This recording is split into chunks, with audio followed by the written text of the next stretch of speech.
Hi Frankie, this is the screencast just to show you that I know how to set up a project in the Sony Movie Studio software.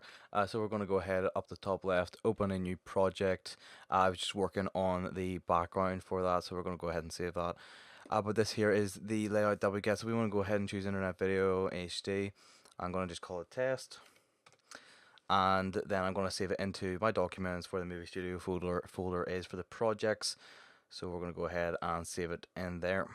So once I've done that, then we get to this here screen. We're going to go ahead up the top left again. We're going to go and add media. We're going to go into my documents and we're going to go ahead and add the Addicted to background that I just exported. We're going to go ahead and drag that onto the timeline, as you can see here. So we've got all the audio and we've got all the background work that I've done. Then what we're going to go ahead and what I've done is I've strung the photos together and we've put it into a video. This here is the green screen background, so what we're going to go ahead and do is insert this again onto the timeline. I do that there just to make sure that I can get that perfectly there. So once we put it onto the timeline, as you can see here, we do still have the green screen on. I do need to go ahead and take that off, but first of all we have to go and get it synced up as I didn't have it completely right. So there we go, we have trimmed it down. So what we're going to now do is go ahead and remove the green screen background. How we do that is we right click, we go up to the video event FX, and we go ahead and add the Sony chroma key, which is down here. We go ahead and press add, press OK. This window pops up, we choose the color, we choose it into this green. As you can see, it does pretty well. It takes me out, but it also takes out myself as well. What we're going ahead to do is take the high threshold the whole way down. We put the low threshold up until my liking. As you can see, if you go the whole way up, I disappear. And the further we go down, the better it kind of looks. As you can see, there's a couple of impurities there. Maybe I have to rise this up a tiny bit. As you can see, my shoulder starts to go because the lighting isn't perfect. This here was only the test footage for it. I don't think my chroma key actually worked perfectly either here. So we'll go ahead and change this color. There we go, that's looking slightly better.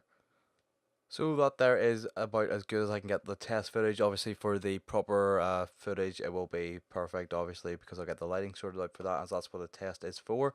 As you can see, my shoulder, my left shoulder is not perfect there. So what we're going to go ahead now is we can go and line these up and play it. Now, as you can see, my head is covering the couple of words there. So what we're going to head and do is we're going to go back into the video event FX. And now we're going to go into the pan and crop. We're going to make this a tiny bit larger. It's easier to work on. I'm going to go ahead and do that. That zooms it out a tiny bit. I can put myself down a wee bit. And that is looking pretty good there. So let's go ahead and watch that there.